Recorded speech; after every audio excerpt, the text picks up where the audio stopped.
everyone. Happy Friday. We're always trying to find ways to help people live a healthier lives. As part of our service, we audit the foods that people eat to help them determine which foods are associated with the most exposure to plastic chemicals. And research have found microplastics, BPA, phthalates, and other toxic chemicals are showing up in human blood and even umbilical cord blood.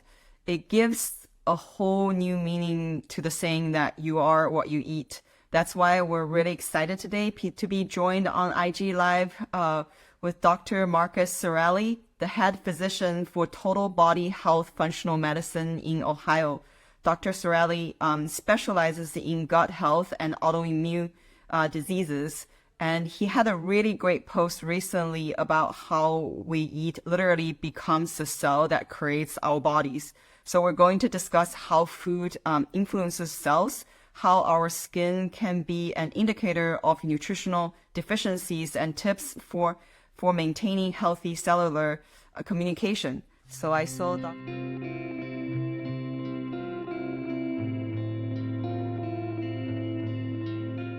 Hello, hi, Dr. Cirelli. How are you? Good, how are you? Thank you so much for taking the time to join us today. Absolutely. I'm excited to be here. Tell us a little bit about your background and how you became a physician. Yeah, so I always knew I wanted to do something in medicine. I wasn't sure in what capacity that was going to look like. I always thought med school and surgery, prescription drugs, things like that. And I took a class to my junior college and realized that this wasn't something that I wanted to do. It was more, of a holistic approach to medicine. That kind of gave me a background to that, and that kind of really changed my eyes on how medicine should be practiced in general. And then I personally had some health issues of my own. That really led me and got me to the functional medicine route. So I think most people in this route, they've at some point been a patient of their own. So that's what really got me here to this point. And it's been 7 years now doing functional medicine, and I love everything about it. Wow. So what is the functional medicine physician? Okay, it looks like Dr. Cirelli just got dropped off. So hopefully he will be able to join in a little bit. Looks like his internet have some issues. So I'm going to send him another invite and see what's going to happen.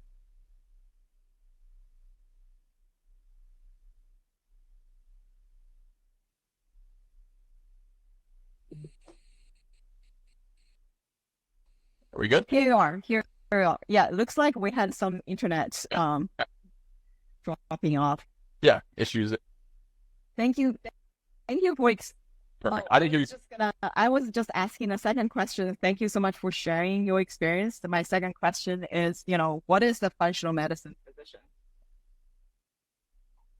So functional medicine physician is someone who looks at the body as a whole. So not just looking at individual parts or symptoms. Right. The goal is to figure out exactly what caused these issues to begin with. So we'll issues, then using a more holistic approach. The goal is to really follow what's driving these issues. So example I always like to give is, let's say you have high blood pressure, right? You go to your conventional medicine doctor, he's going to say, hey, here's a drug, help lower your blood pressure.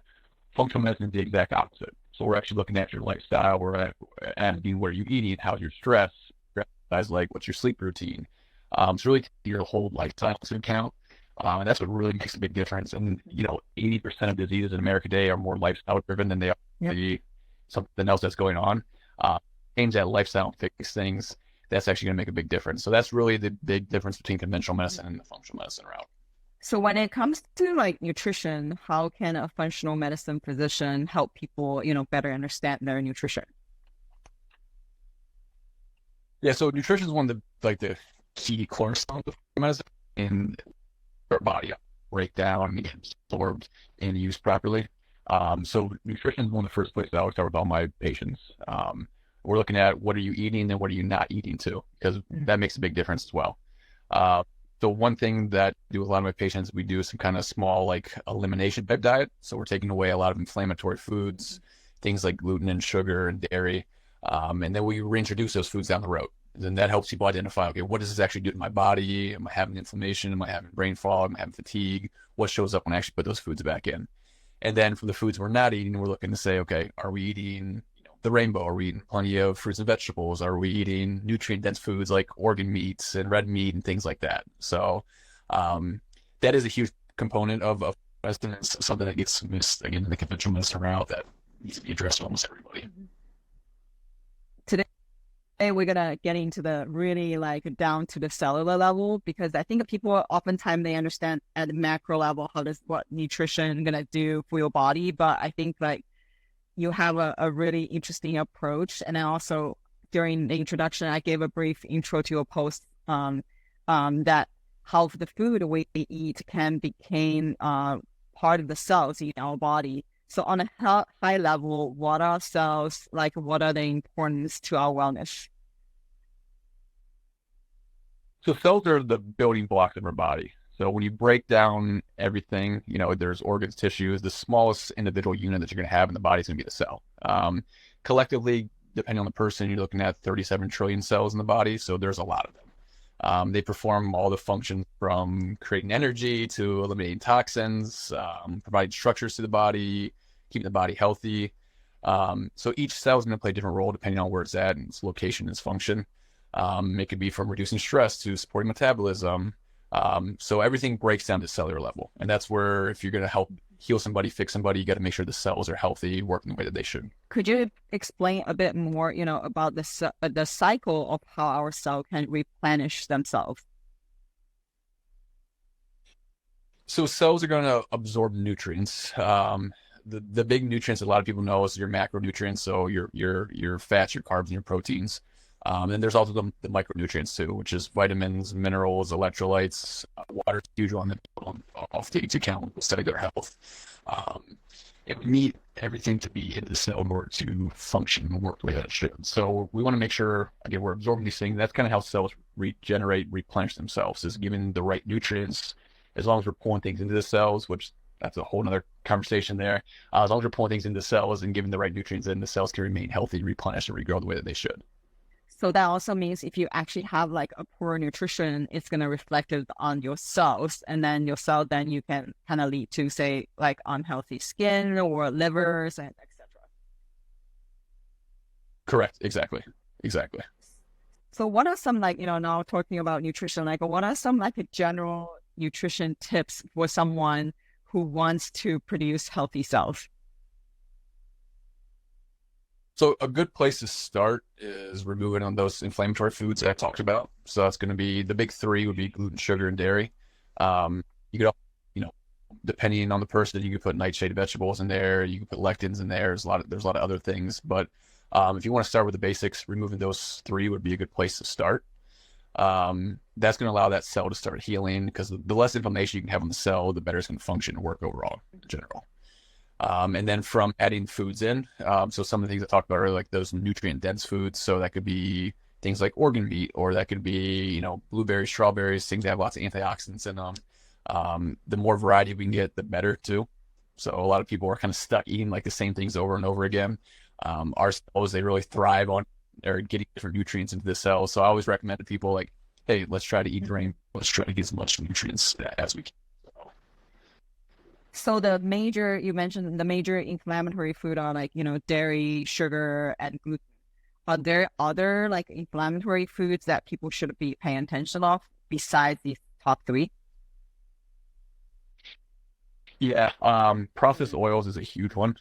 People that don't realize that, and that's a big one. So either oil, things like that.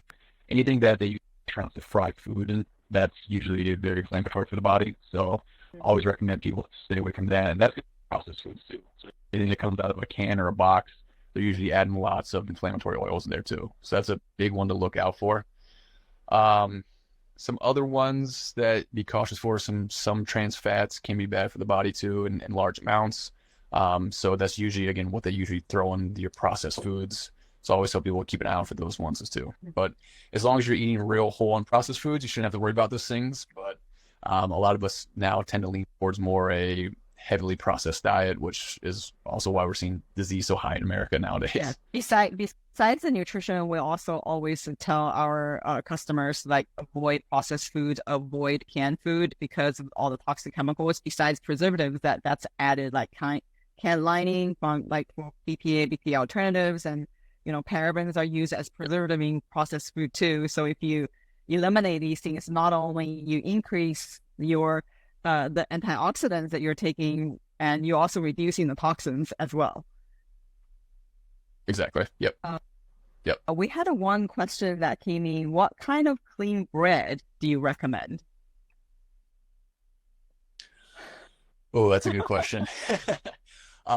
So I personally don't eat gluten, just from a neurological standpoint and from a digestive standpoint, it's not all right with me. If you are going to do any kind of gluten, I do recommend more like a sour type bread. The reason for that is the fermentation process that happens with the sourdough being fermented. That a lot of the gluten content. But I always recommend like a gluten-free type bread that's very minimal ingredients if you're going to have something. That's me personally, but again, your sourdough would be a safe alternative if you're going to have the gluten. Good to know. So we mentioned that you want people kind of eat a colorful foods, and what are some way to create more diversity in your food? Yeah, so eat rainbow is an easy place to start. I tell people too all the time, like, don't be afraid to like those weird vegetables in your supermarket that you what to do with or how to cook those. Don't be afraid to buy those things. Go online, look up how to cook these things.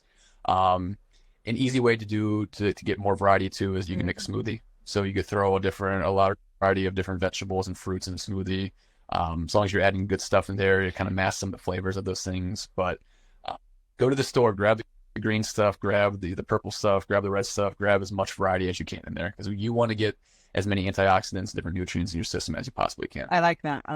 Another tip, I guess we often also recommend people is eat seasonal food because the transportation, the wrapping, all the packaging can also contaminate the food. So eating seasonal is always good, and it's cheaper too. Yeah, and people don't realize once a veggie's picked and a fruit's picked, within 2 days, it's losing about 30% of its nutrient content like that. So it's very quick that you lose it. And then by the time it's transported from California to Ohio or Mexico to Ohio, wherever it's coming from, by the time it's actually on your grocery shelf, I mean, you've lost 50% more nutrients that are in there to be. So that's where eating seasonally is very important because if you can get something that's fresh, that's picked yesterday, you're going to get the maximum amount of nutrients from it. Oh, wow. I didn't know the amount of nutrient it could lose. Oh, wow. This is amazing. What does this now when I talk about your services, what does a session with you look like? Yeah, so the first time I sit down with somebody, it's a 2-hour appointment because I really want to know that person. I want to know their background, their lifestyle, their exercise routine, their stress routine, what's contributed to these symptoms to begin with. So I sit down, I usually get everyone's history ahead of time. So it gives me a good idea, at least, so I can dial in what questions I need to ask and what tests we need to run, what labs we need to look at. But that is a very important appointment. I don't like to rush that one. I want to make sure I'm spending time because I want to know who the person is coming to me. I'm not just treating the symptom of the condition, but I'm treating the person as a whole too. And then we usually run some kind of labs. So I do a lot of gut analysis, looking at stool testing, regular labs, looking at blood work. I do a lot of organic acid testing in the office too. So it kind of depends on what's presenting to my office, who's showing up. But there's a large variety of tests I look at, figure out again where that body's breaking down and then why. Do you also offer virtual services since you're based in Ohio? Maybe I think many other people will probably want to see you from all over the world. Yeah, I have patients all over the United States, and then I see as well. So I do appointments as well. Yeah. You have supplement recommendations too. Oops, I guess you're breaking up a little bit. Yeah, I can hear you. Okay. You also have supplement recommendations. How do you decide which supplement to recommend to your patients? So everybody's going to be different, really, when it comes down to supplements. This is where like testing is going to be crucial and key to make sure like people are getting what they need. One test I run is a micronutrient test. So that looks at 47 different vitamins and minerals to figure out where deficiency is happening. So I run that one. A lot of people can benefit from like your basic vitamin D, magnesium, zinc, B-complex fish oils. A lot of people are deficient in these things to begin with. So those are easy ones if you want to add something good, you start there. But I do like doing some testing to figure out where deficiencies are to kind of make sure people are getting exactly what they need. I really love this personalized approach because it seems we all have different physiologies. You just the regular, like the common standard recommendation doesn't always work for everyone.